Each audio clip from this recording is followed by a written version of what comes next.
episode is with Nico Kershaw, Talent with Purpose.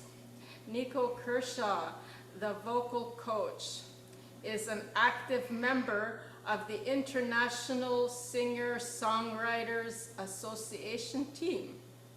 He is the Gold Talent International Showcase producer of iPOP, director, music producer, vocal performer, model, and performing arts under his own brand, NicoG Performing Arts Studios in Boksburg, Johannesburg, South Africa.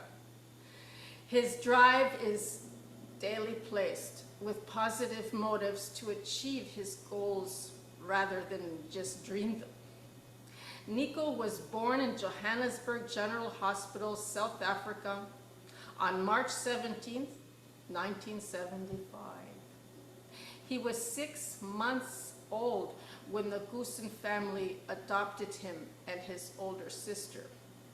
A few years later, a younger brother appeared, and his sister went on her own journey when diagnosed with Huntington's disease.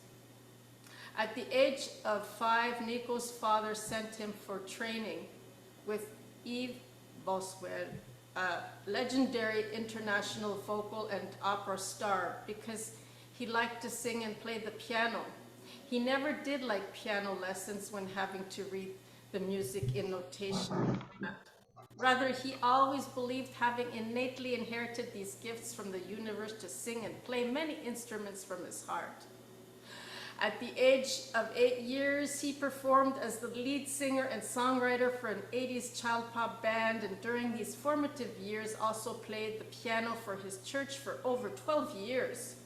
Has a public performance diploma from IMEB Australia, is a vocal teacher's graduate with an LTCL diploma from the Trinity College of London as a coach, public performer, angelic healer, artist, vocalist, coach, singer, songwriter, music producer, agent, public performer.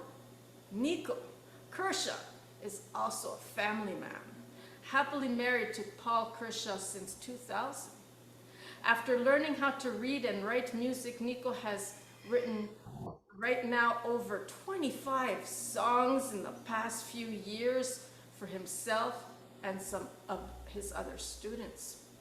And growing up with his mentors and mother, hearing them say all the time, play from your heart because that is where the magic is one of his favorite quotes.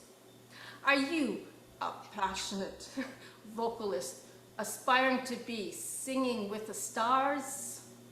Then you will be interested in Nico's mini ebook on 10 tips for vocalists.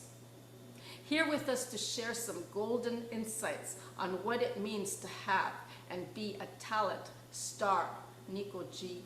Kershaw. Hi, how are you? Good, and how are you? Awesome, awesome. So tell me about your 10 tips. Can you maybe describe them, and can you share them with us, please? Yeah, sure. I think a lot of people think singing is just you get up and you start singing, and they don't really consider all the little technical things that we need to do as a vocalist. So these 10 tips that I put together in a PDF document together, it's a little book, and that goes a little bit more into detail. For example, breathing. What is your breathing all about, and why do we have to breathe a certain way? Why do we have to stand a certain posture? So that's basically what my tips are all about, and it will definitely guide people into the right direction of what it takes to be a professional artist or vocalist in that case. Wow, can I read them off? Is that okay with you? Yeah, more than welcome. More than welcome to do that. Number 1 is be prepared. Number 2 is be in good voice. Number 3 is know the show. There's no excuse for not being familiar with the shows you're auditioning for. Choose a song that's similar in style and range to the character you're auditioning for. Number 4, Always give yourself plenty of time to learn your audition material. Never audition without the music. If you make a mistake while singing, do not stop. Number 5, never sing a cappella unless you well trained. Number 6, enter the audition with confidence. And you know, the first impressions are key here. And 7, don't apologize for any reason. Make no excuses, always be professional. Number 8, be friendly, but don't be overly talkative. Oh man, I'm just thinking maybe I'm just too talkative right now. I don't know if I should go on because I want you to talk. Number 9, I don't know, like, you know what? The thing is that I did click on here on your website, and it says here is some of the tips, and you know, mini ebook Yeah. on the bottom below. Just click it, and it didn't produce anything. So how would I get it? That ebook. Oh, I'll definitely have a look for you and I can send it on to you. That's not a problem. Yeah, that's amazing, you know. And so the piano is your master instrument. And so what got Yes. you onto the piano and playing the piano since like you were age 5? My dad, he's not a professional musician, but he loves the piano and he used to play every night. He used to play in his own little broken way the piano. And I think that just, if you're a child, you look at your daddy and you go, oh, this is so beautiful, And that actually what pulls me towards the piano and to play the piano. And yeah, I think it was in me to want to play the piano. I had this burning desire and passion to play it. And that is actually where it all started, was that passion and desire to play it. And with my dad helping me in the beginning, that's where I end up with the piano eventually. So you have here a website that's Golden Talent Global. It's consultants to the stars of tomorrow, Golden Talent International. That's right. Yes. What exactly is it that are you like all ages, or what exactly is it that you're offering here? Okay. Gold Talent is a platform where we take local talent or international talent. We give them the opportunity to audition in front of us. Been in the industry for so many, many years. I've been doing this for over 25 years. I work with singers, dancers, actors, and models. So they get an opportunity to audition with us. And Gold Talent Platform is just the beginning of that auditions. And if we approve you, then we start with a training process. From the training process, we start working with you to do fundraising and crowdfunding. And that helps you to go with us to Los Angeles or Las Vegas, both ways, to the IPOP, which is the International Presentation of Performers convention, which is a 5-day convention. And artists get the opportunity to perform in front of 200 to 300 agents on the international market. Our success rate is extremely good. We never had not have any success with that. We've got a couple of people signed with agents, working in the industry for film and acting models. We've got a girl from South Africa that just moved to Los Angeles after finishing her fashion design. And she's signed to one of the biggest agents that actually work with, I try to think what is his name. Well, she works with a lot of big art, let me say celebrities in America. And she was just signed to her. And she's the only agent that can get any singer in at Universal Studios in America. There's no other agent that can give them that opportunity. And we've been creating these relationships with them for over 25 years. So yeah, that is what Gold Talent all in a nutshell is to give people the opportunity to go international with their dreams and passion to sing, dance, act, or model. Oh, you're also a dancer. Now, can you tell us a little I bit? am. Can you tell us about how you got into it and what exactly it is you offer, and what exactly I suppose, genre that you teach in dancing? What's your preference? O- Okay.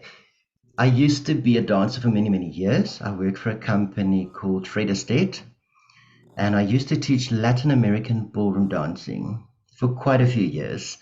And I work with a lot of students. I can do hip hop dancing, but I think as we grow older, you get out of it and give the youngsters more of an opportunity. So I no longer really dance unless it's a party we're going to. But I'm giving more the youngsters an opportunity to showcase their talent. And I work a lot with hip hop dancing, contemporary dancing. Our daughter, she's done a lot of ballet dancing and Spanish dancing, like the flamenco dance. So that's more the era of what we're working with now, because our youngsters are not really interested in the ballroom dancing and the Latin American anymore so much as what they are in hip hop and contemporary dancing. So yeah, I teach for probably 12 years, and I left that to actually go full time in the music teaching.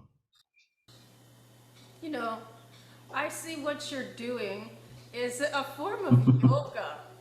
I see it like a form of yoga, like Yeah, consider movement and moving your energy around. And also, believe it or true. not, I do believe that a person can even lose weight just by chanting vocally. Absolutely correct. Absolutely correct. And not only to move energy around, but can you help those people who just quite haven't found their voice? And how do you speak to those kind of people?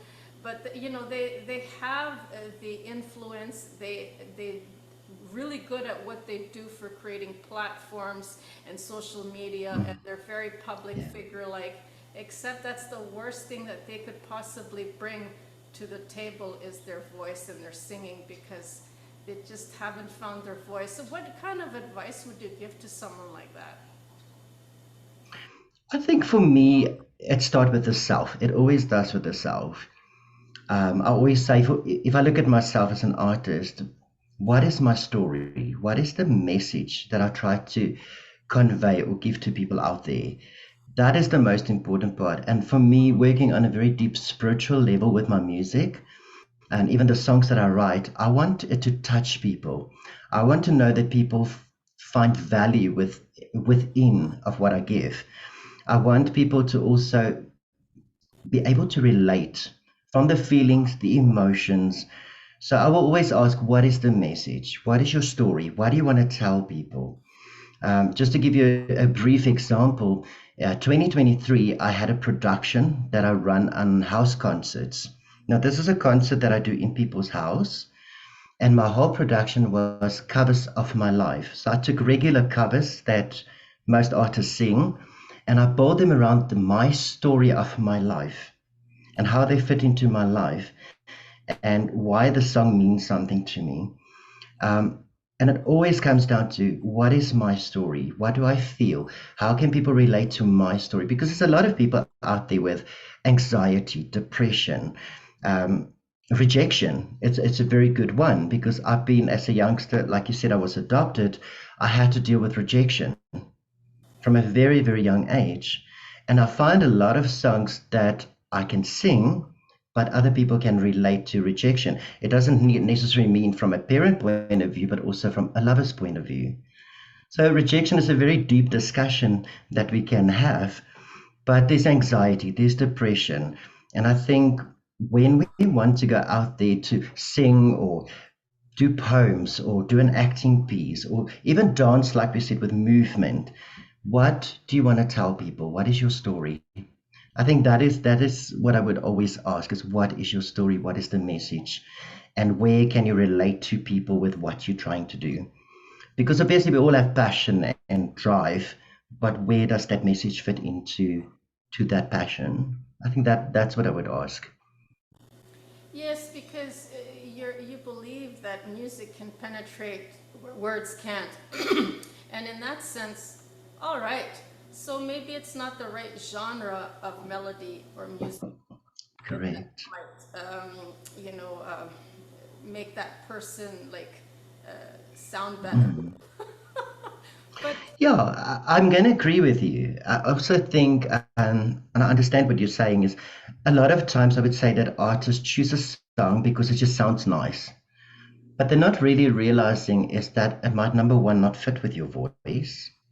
Number two, it comes back to the message. Does the song really convey the message that you're trying to give or tell? Or is it just singing for fun?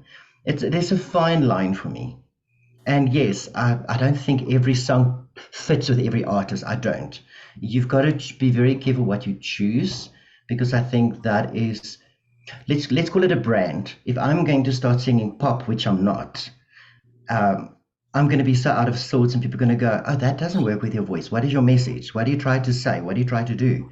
But if I'm coming in with my spiritual ballads and you know my spiritual country songs, that's got meaning. It's got words. It tells a story. It tells who I am and my experiences, what I feel.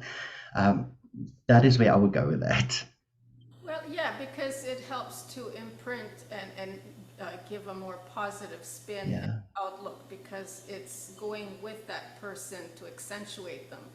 But again, absolutely. it's not totally finding the connection for them, that inner connection. Yeah. They're showing Mhm. through vocal, through sound, that they're not really connected to their inner beingness. This is where I'm getting at. Correct. Haven't really found their Yeah. voice. And I think it takes a lot of spiritual work because with me, I had to go through the Yeah. chakras. Somewhere there might be a blockage, Okay. you know, Hmm. that Absolutely. I know Absolutely. that there's a blockage somewhere. How do you tell them? Yeah. For myself, sorry, Maria. For myself, I would sit with a song. If I find a song that I truly love and I love the music and the instrumentation, the next thing I would do is let's use a song, for example. I would go in the lyrics. What is the words? What is it saying to me?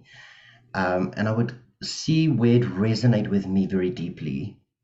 And from that point, I will actually analyze, break it down for myself, and then I look for the connection between me as a spiritual being and what am I trying to tell people. So, yeah, you're quite right. It's a very deep experience, and there might be blockages for people, but I think analyzing a song, analyzing how you feel, and where you find the connection is the most important part of any song that you sing. And a connection to yourself because when you're bringing out Yes, your voice, like you said, it's all about like your angelic healing. That's electromagnetism. If you haven't absolutely. that oneness, I suppose if you're not really, you know, that kundalini experience that people get that from goddess and then they wake up or I don't know what it is, but a lot of people don't have that magnetism. They might have Yeah, the electrical yeah, component and that might be offsetting. It's like only having one wing working and the other one not. I don't know if that true, makes sense. true. It is so true.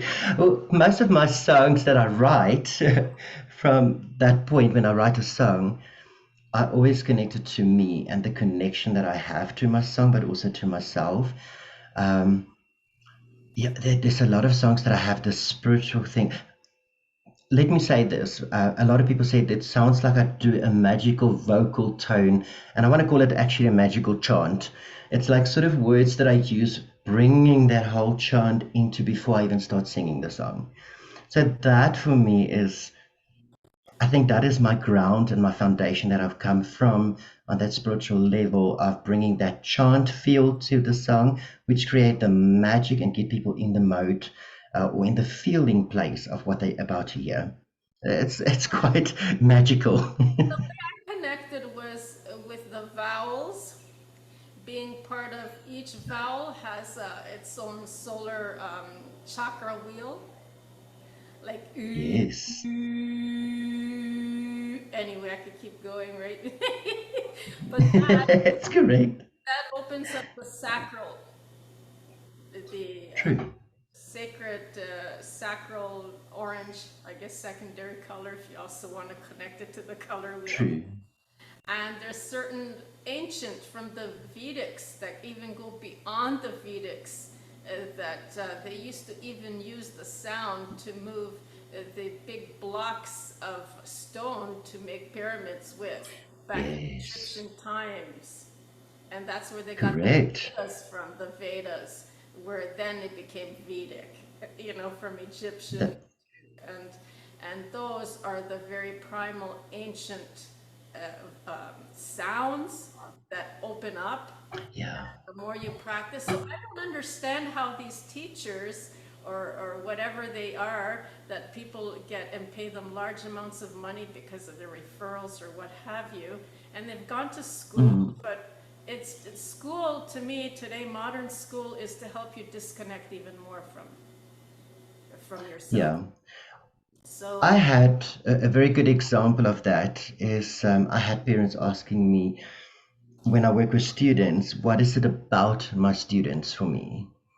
And I'm not teaching a student to change them or to change their voice, but I want them to discover their inner self.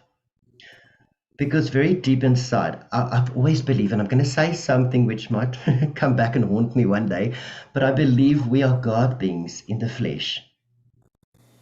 We are God beings in the flesh, and we have that tonal quality or that tone within ourselves. Because I even believe that tones that we have, I have a tone, you have a tone. We need to discover that and bring that out in a spiritual form. And when you develop that, it doesn't change your voice, it doesn't change who you are, but it makes you understand a much deeper person of who you are as a spiritual being. well, you kind of feel it. When a person is disconnected from their own beingness, and it just sounds Yeah. like some kind of, I don't know, sometimes I could use an example when I go to church and I listen to the Orthodox priests. They're not exactly like the Catholic acolytes, like, the Yeah. voice, right? But before they go through that voice change, but they sound so disconnected. And Yeah. the thing is, I guess it is a kind of magnetism to your own beingness, but Mm, you feel it because when you sing, like I'll bring up even I'll mean if you know I'm the person to bring it up absolutely. because Yeah. I did And it's true. yeah. So sometimes it helps too. Like I found my voice before I met Almi. But how I connected with her was when somebody's singing and they start going ah, and you go ah with them, then you kind of raise your Yeah. frequency to that certain channel, that tune, and you actually tune like a tuning fork, and you're at the same tone as them. It's like actually to me, I have to say, it's like having sex. It's like so like it's such a deep connection. It's Yeah. amazing the connection that you can get to with other people when you engage through voice. Mm, It's amazing. yeah. The thing is also, like we say, music heals. Music can change things in life. Um, let's use anxiety. If you're anxious and you have this anxiety or depression, how many times did I hear students say they just listen to positive music, something that uplifts their spirit, and it changed that feeling for them? And you're right, it's a very deep, deep-seated spiritual experience. Even when I play instruments, even when I sing, it is such a deep connection. Actually, I can feel myself. It's almost like a tingling when I sing because that's the experience I want for myself. And when I take that experience to stage for people, I know they're going to feel it. I know they're going to experience what I feel. And this And I think that's the beauty of it. I noticed that I know who has really good teaching and who hasn't because the old school way Mm. of teaching, like even Blondie, I remember some songs like Heart of Glass or whatever, and the music, Hmm. ah, ooh, oh, right? What was she doing? That's the magic. She was bringing up the Yeah, chakra wheel of the vowels. And everybody was like, oh, we really like that because she was using that ooh, right? She was using that absolutely. sacral area, that creative juices, and people were just totally connecting with it and didn't know why. Now, it's not just, I Yeah. can't just say it's the lyrics. How do you say it's the lyrics? Yeah. I think it is connected also to something what we call overtoning. And overtoning is when you sing from your voice, but also through the nose, and it creates this double tonal quality. And that also is what creates with your vowels that magic. If I have to really go into the technicalities of that. So bringing overtoning, another word for overtoning is that chant, because if you think about chants that they chant, like the Buddhist monks, Yes. they use overtone technique. And that it's just magic. It's difficult to explain it, but it just creates that magic. Yeah. Yeah, yeah, it just creates that magic. Yes, I feel it. And all of a sudden you feel the energy moving not only internally but externally too. It's Yeah, amazing the thing yeah. you can move mountains, like, you know, just with those things alone. Yeah, And I think just just to add to what you said, let's talk just 2 seconds about Almin. She said once to me, if I can shift that tonal quality within myself, I will be able to shift it without. And you're quite right there, because it starts from here. Like I said earlier, everything starts with the self. And what you change here is what you shift outside. And that is what makes the change for people, or where they resonate with what you're doing. So that's the way I look at it. and then and then we have the lyrics. And then we have the melody and Oh, yes. harmony that just kind of plays into it. Right? Yes. That's the way. Yes, absolutely. And like because you were saying, uh, you know, you might be born with talent, but to be truly a master, you have to come from a place of oneness in Yeah. yourself. Yeah, absolutely true. I mean, a lot of people are born with talent. We have a saying, talent can only take you that far. Talent can only take you that far. It's what you put into it, how you connect to it, that will actually take that talent and help you to master who you are as a master singer or a master musician. And it comes back again to, like you said, the connection, the very deep connection, very deeply in the soul. Yes, I mean, do you believe that you're a creator God being? That this is the acknowledgement, this is where it starts? Or are you just Absolutely. rejecting it and just kind of feeling like, oh, you don't deserve to be connected to yourself and the rest of the kingdom Yeah. all around you and from within you? And it's really Yeah. amazing, you know, how much disconnect we've tolerated because Mm. now where I'm living, I guess you'd call it the jungle, but I notice that even when I'm driving, I look at the cows and they notice me. I look at the horses Oh, and wow. they know I'm here. And they're like, hi, almost like, you know, Yeah. telepathically, they acknowledge me and they're saying hello. The birds, everything Mm. all around me. It's like amazing. And I've never experienced that with humans, but I'm now like, wow, this is how we're supposed to be. As you know, Yeah. That's the beauty of the oneness of everything. That's the beauty of it for me.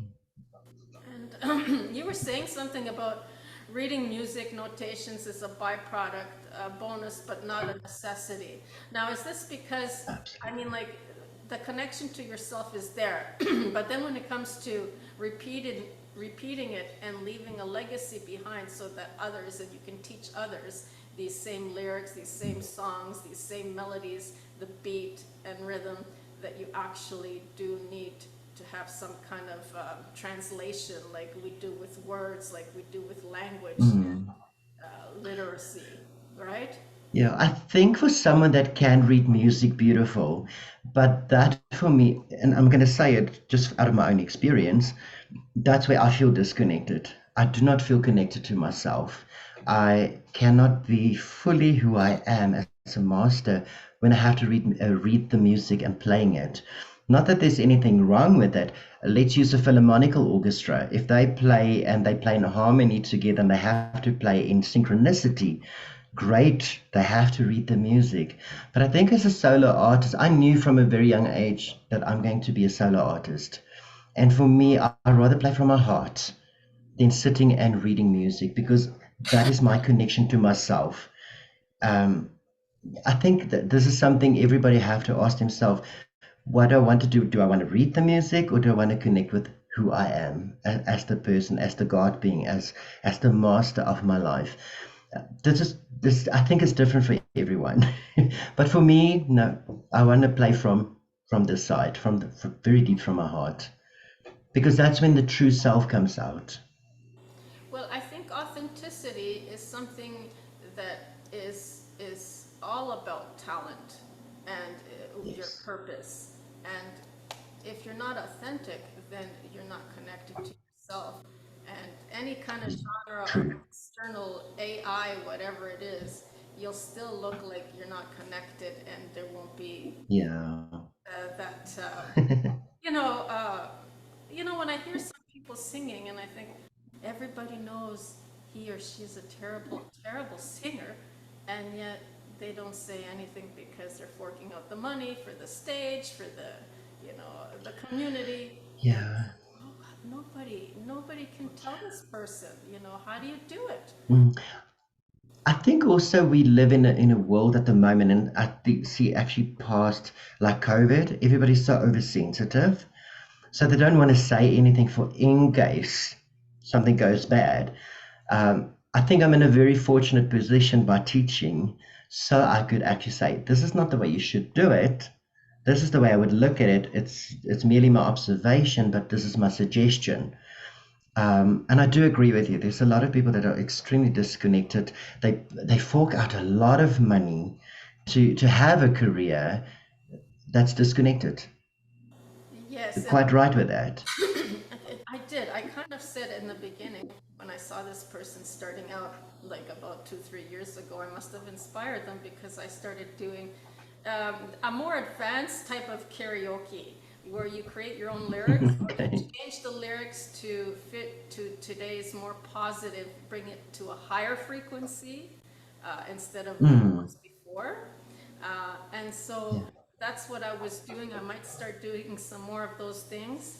Um, but yeah, anyway, and I said, it might help if you get closer to the mic and you become more relaxed, like I'm talking right now, because it doesn't take much yeah. with a mic, right? And I always say, you're right. I always say to students, you don't have to shout or scream to be effective. It's relax, all in the technique. Yeah, absolutely. That's relax, quite correct. and less tense. Because, people practice and rehearse, and you wonder why are they doing to knock out that resistance in them. That's what they're doing Yeah. until they knock themselves out of that resistance, and then they can sing. That's what this whole rehearsal is all about. I think it's also about the light bulb that's going off. It's like, oh, I can do this. For me, I look at when I get in my zone, I'm going to call it my zone or my bubble world. I don't hear a thing. I'm not aware of anybody around me. It's just me and my music and that oneness, that feeling of absolutely oneness. So, yeah, it's a light bulb moment that comes on, and you realize, oh, but I can do this very deeply and authentically for myself. So, yeah, yeah, I agree with you. I definitely agree. So you found your voice at the age of 5? Yeah. My mom's got a joke. They could never sleep late because, yeah, by 4 o'clock, 5 o'clock in the morning, I will be the one in the house to sing on the top of my voice. So, yeah, that's actually where that starts from and where it happens. And I think more by the age of 6, 7, my dad took it very seriously, and that's how I met Eve Boswell and started the Eve Boswell method of training for singing. So cute to listen to. I would have loved listening. I would have been like, oh my God, no wonder they started doing lessons.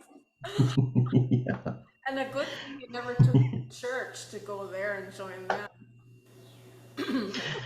Yeah, well, I had my opportunity to to do the church thing and sing in church. I think for me, just I found my real spiritual path probably by the age of 17, 18. I never was serious about it, probably till the age of about 23. And then I actually realized and come into my own as a spiritual being, and then understood music from a completely different point of view. And that's when you started playing the piano, or you were doing that before for the church, right? Oh no, I played that before. Yeah, I started piano very young, so I've been playing all my life piano. I would say probably I'm playing piano for almost 43 years, 44 years.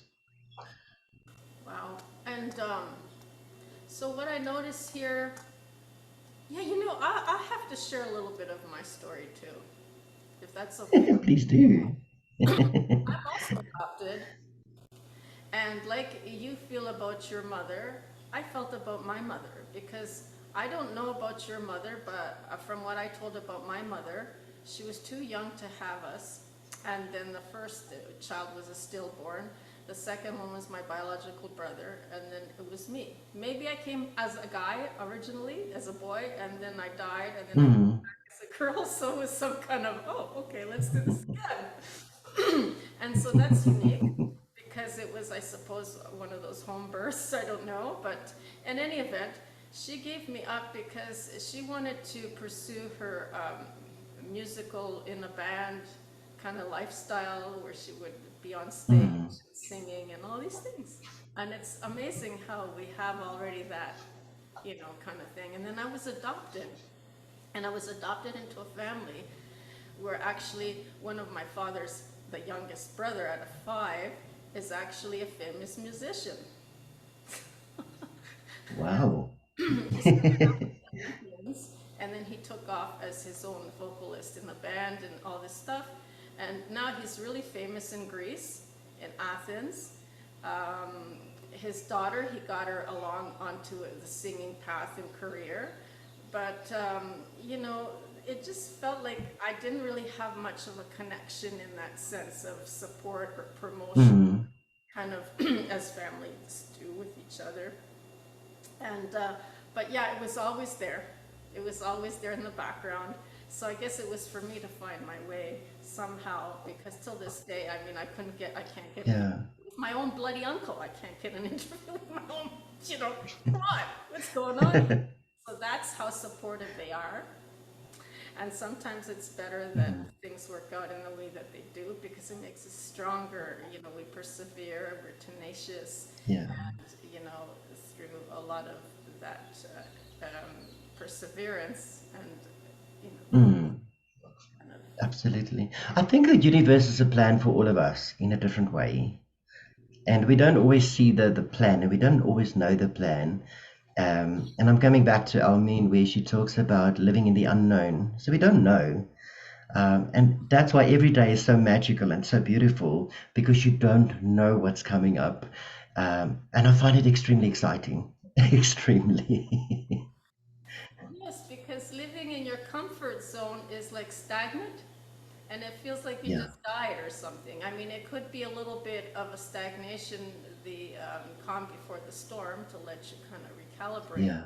But if it's always like that, then it's like, well, what's the point? It's good and Mm. very refreshing to be living out of your comfort zone because this is how we grow. This is how we live life to the fullest. So I don't know, we're taught that that's not a good thing and that being in a comfort zone is better. So I don't understand that because Oh. that way. Yeah. I think as a youngster I was very stubborn because I love change. And as long as something not changed around me, I get in a groove. It's like, no, I need to get out of this. You feel stuck, like you said. For me, things have to change. We love change. I can't wait for the next change happening. Like, it's exciting. It's like, for example, looking at a Christmas tree with presents under the tree. If you look at little kids getting excited about the Christmas and the presents, and that's how I see change for myself. And I think a lot of people can resonate with that. Is that change make them excited because it's a new journey, it's a new path. um, that's the way I look at it. And now I like to, you were saying here about you play multiple instruments and you taught yourself I do. guitar, drums, violin, the flute, organ, the cello, and the aboriginal instruments like the nose flute. And I realized that you said that you're all packed and you still haven't unpacked. Yeah. You're going through, and me too, I'm in the same kind of situation. I haven't found the right fit with my home or place in life yet. And I'm thinking, one of these days I might find the right partner and she will help me with all. But then I get this challenge. Okay, so you have the girl, what next? And I never really thought about that. I never really felt that. I thought, well, we just leave it to the universe and we work together. I don't really have anything else planned of what next, right? Yeah.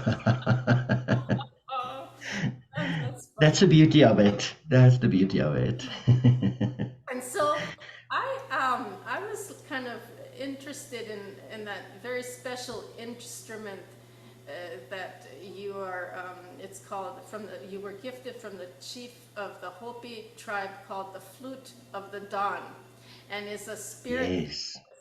soft tones and touches the soul with its soft tones on a very deep level. Is is it possible we can experience this a little bit? Yes, yes, you can. I did bring it with me. This is what it basically looked like. Oh, if we can. Oh, it doesn't want to show, but there we are. Um, This is a very, very special instrument. I'm just going to tell you a little bit about it before I give you something of it. We went to Bali for holiday, and a friend of ours that we know in America, we invited her along. Lest that I know that she was one of the tribe members of the Hopi Native American Red Indian Hopi tribe. And as she arrived, she said, I have a gift and I have to give it to you, otherwise I'll be in trouble. And the only thing I thought in my head is, okay, what gift are you about to give me? I'm getting nervous. Less that I know that she already know who I was, what I can do. And she handed me this absolute beautiful spirit flute. The chief of the tribe only create 4 or 5 a year, and he blessed them. And during a period of time, the name of the flute comes to him. So it's not I named the flute, but he named it already. And he named this flute specifically Flute of the Dawn.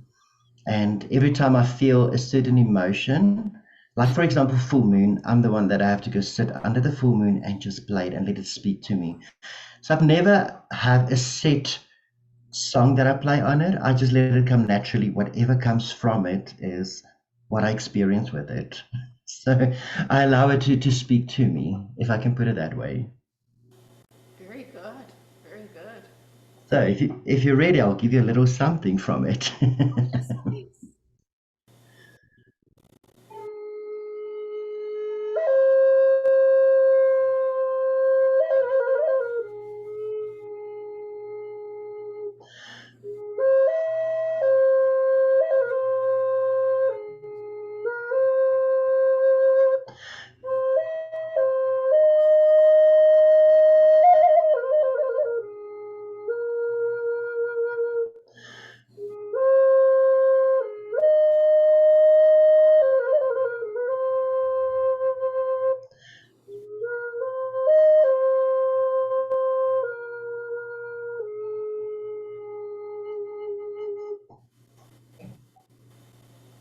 Very There nice. we go. Well, I hope you could hear it with the technology. I wasn't so much hearing it, I was feeling it. Oh, good, beautiful. Yes. Yeah, it's got some magic to it. I love it. I love this flute specifically. This is the only flute I did not pack away. It always have to be close to me. Oh, wow. Okay. And you also have a YouTube channel here. You've had Yes, I it for do. 7 years, and you have a whole bunch of things here that you've been downloading, and you have like 20 videos. And what is this? What is the channel called? Nico G Artist Official. And I could probably Official. have all these threads for people who, whatever social media platform that I show this, mostly on YouTube. But if you'd more than welcome to have this on your YouTube channel as well. I will definitely post this there. Yes, thank you. Yeah, I was a bit lazy over the past 4 years just to post stuff on there. But I think in the past few weeks and months, I started posting a little bit of cover songs that I've been doing that people ask me to sing. So I start putting a little bit more up in the next few weeks as well. That's great because I don't know if I could start playing all all this other stuff here. But what I did notice, like you're saying something about a cappella and some people learning opera, and then they take it into a different genre, and it's absolutely very disconnected.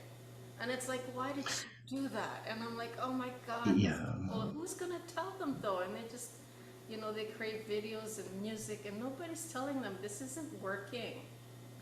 Yeah, I think it's in musical terms we call it a crossover of genres. So it's a crossover. I think it all started those years when they took like philharmonical orchestra music and they changed it into electric music. So that was the first crossover that I can remember of, if I just think very quickly. But it doesn't work in every genre. So some people think, oh, yeah, I can do operatic and suddenly I can bring it into country. No, you can't. There's certain ways of doing things. So I do agree with you. And it is sad that there can't be honesty about it.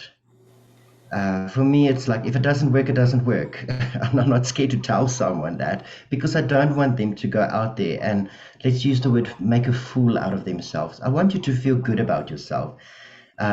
Especially when I work with students, they will be at the end of the day a reflection of me and what I teach them. So many times I look at the artist and I go, who's the teacher? Oh, okay, but these people are okay doing this, and I never know who their teachers are, but I'm thinking, well, if it hasn't been done before and they're trying to do it now after so many people have done all these other things, Yeah. obviously it's not going to work. Yeah. That's what I'm all for someone trying something new. I'm all for someone trying something new. But try it out first before you actually make it public. That's what I think. Uh, it's an honest observation and opinion. I would never put something out there for people to see unless I feel confident with that production or that music. I will never put it out unless I feel right about it. Well, the people who are training them, and they have other advisors and the people making the music videos for them in this and their studio and everything. Don't they have any input, or they're just whitewashing everything and saying, "Oh, you're fine"? Like that's crazy, Or is it just me Yeah. who doesn't see what they're seeing in this person or what they're doing? It's just weird. I think sometimes, like for me, obviously I know what I'm doing because I love what I'm doing. I like to be in control of my whole storyboard and where I'm going with something. I think some artists is just some people step back and not tell them what is right and what's wrong, or maybe they don't even want to hear it. But I think if they truly sit down and have an open, heart-to-heart conversation, they probably have more understanding of what they're doing is not actually working. I always say, stop being scared to tell someone something because we're so scared we hurt their feelings. I rather tell someone, hey, it's not working, than putting them out there, like I said earlier, and they make a fool out of themselves. That's not what I want for my students or anyone that I work with, because they reflect my brand at the end of the day, the NicoG Performing Arts Studios. They reflect me as a teacher and as a business. So I would never allow that. But yeah, you get teachers that you do what you do, I suppose. That's right. People sometimes don't want to listen, so you're forced to just work with them in the best way you can and hope for the best in the Absolutely. way that maybe one day people might start liking it. They will learn to like it eventually, that kind of scenario. Yeah. I think also people try to be unique in their own way because the industry is extremely cutthroat. Okay. So you really have to do something different to stand out. But I think sometimes that different is what is not working. And they don't realize it or they don't recognize it within themselves that it's not working. Yeah, and sometimes you can tell because if you put it on YouTube or TikTok and all these things and you're not getting any following or you're not getting any likes or you're not getting subscribers, then there's something there that's not working, right? Absolutely. There's something missing. I agree. And you get feedback that way. So I noticed you are also on TikTok, but I just noticed that now. I am. Perhaps I think you're on Instagram, you're on a whole bunch of social media platforms, but then you have Yes, I am. your own nicomusic.com, you know, and it just goes on about, it shows this beautiful piano and then new songs and all this beautiful stuff that we can get into. But is there anything that you might like to share with us that I might be missing myself? You're not missing anything, I promise you. But I am in the process of revamping my website. I literally had a dream about my website to actually bring it more into a connection. Because if I look sometimes at my website, I feel disconnect from my website because it no longer reflects of who I used to be. So I need to now bring it into who I am now as an adult. You know what I'm saying? It's like you got to get update to the times of what we're living right now, and that will be definitely more of a spiritual change within the website as well. So yeah, that's where I want to go with my website. There will be revamp coming up in the next month or two. New songs. I'm about to write a couple of new, beautiful more songs. So that's all happening behind the scenes. Do you have like a CD or anything out there that compilation of your music that people might want to purchase? I did write songs, and only one of them I really put out on an album. Years back, I worked with one of the top recording companies in South Africa, and this, I'm just going to call him Uncle. He recorded most of the celebrities in South Africa, and he gave it as a free gift to me and as an opportunity. And he recorded my first album, which was a spiritual song. It's called Fly to the Moon. Fly to the Moon, yes. So I do have it as an album. I haven't produced new albums, but this year I definitely want to produce a more spiritual album coming out soon. So yeah, I'm working on all of that. But I do have Fly to the Moon. It can be found on reverbnation.com. It's loaded there. On my YouTube channel is the music video for it. And Paul created that music video for me. So you have, So who is, I don't even know if I'm pronouncing it right because I've never heard of him before. Who is Eve Boswell? Is that correct? okay, Yeah. that's correct. Eve Boswell was a very famous jazz singer. She's an old South African that went to America because they say, let's live the dream. So she went to America and she was a jazz singer in the clubs, in the jazz clubs in America, in New York. And she lived there for many, many years. And she created her own vocal method. And that's where the Eve Boswell method happened. She was a very, very famous jazz singer. And then she came back to South Africa to introduce it here. And I was very fortunate to be part of one of the few that actually start off with her vocal method. Yeah, and that just opened doors to me as an artist because all of these different techniques that I'm using was my foundation, and that comes from the Eve Boswell method. She was very, very well known in America. Is she still And alive? currently I'm working. No. She passed away a couple of years back. So currently I'm working with Kerry Cole, her method. Kerry Cole is one of the vocal coaches in New York, and she's working with artists like Kelly Clarkson. She teaches all of them, the celebrities. So I'm working with her at the moment and her training.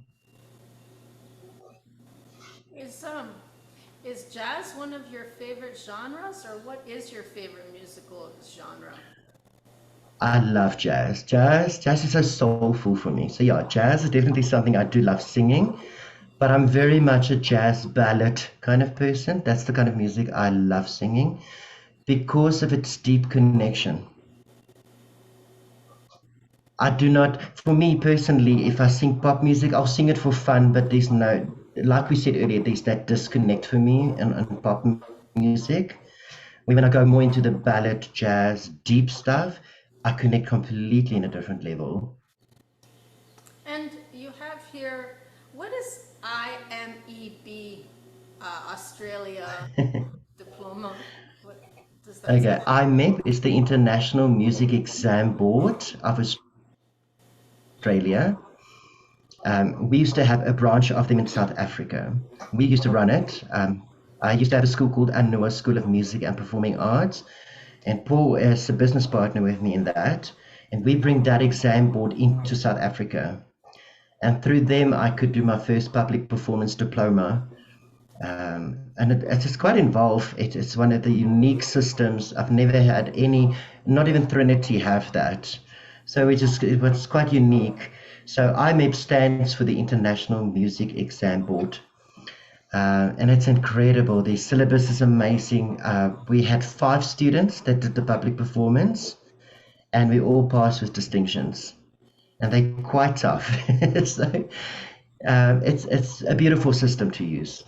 Definitely a beautiful system. And what does LTCL stand for?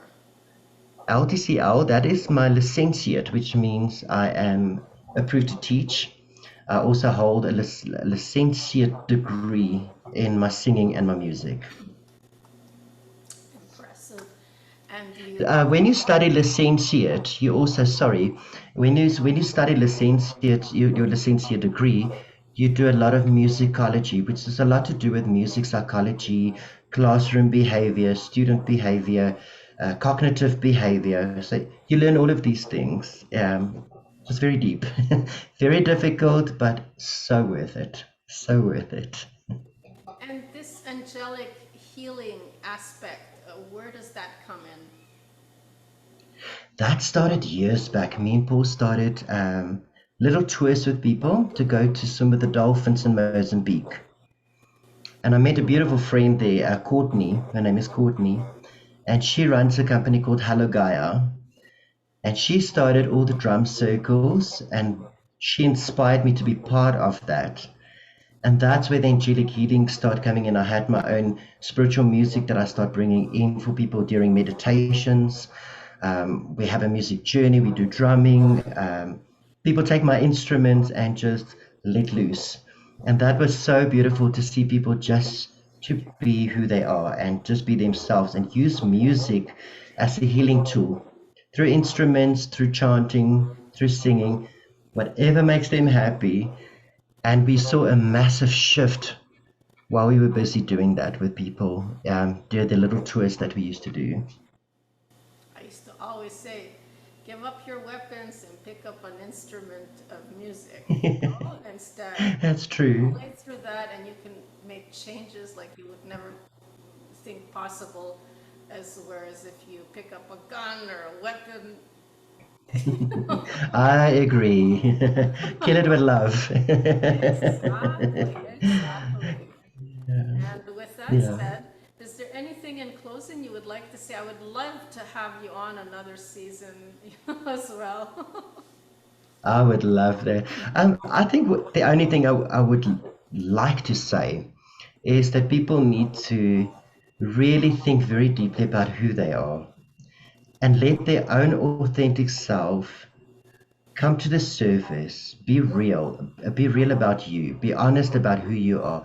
And if music is what pulls you, go into music, experience it, and evolve with that. Develop yourself to a point where the music heals you. Because, like I said earlier, everything starts with you. So, I want to inspire people. Don't be scared of music. Go out there and make some noise because that is why we are here. We are here to make noise and to bless each other with that noise of music. And I think it's a blessing and a gift that we can give each other. Because I think about it, not everybody can sing, but they can write Yeah, really well.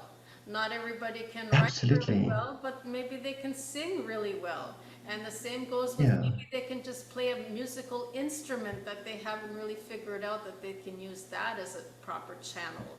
And then maybe through that, absolutely. they can learn to sing because then you see, if you don't find another connection, perhaps in another person's voice, which probably more than likely would be your mentor, because if you can connect Yeah, them and they can yeah, shift you like Almeen, she was one of them, then eventually yeah. you will find your voice. So True. That is so true. if you can't do it that way, then a musical instrument or something. It's not going to tell you or lie to you in any kind of way, right? So, Absolutely. The best way of, I always say that in closing, if you write very deeply in a journal, like journaling, you will truly find who you are and what you're capable of, and take that and take action. A lot of people are scared to take action because what will people say? What will people do? It's not about what people will say, it's about how you feel. How do you feel about the change you're about to make for yourself? I always say to my students, they always go, but people, what people? I said, it's not about what people say, it's about how you feel and what you say. Don't worry about the people, worry about you. And if that's your dream and that's your desire and that's your passion, I will give them thumbs up and say, go for it. Don't be scared. Just go for it. exactly. And it was an honor and a real pleasure to have you here, Nico. Thank you so very much. Thank you for having me. It was absolutely a blessing.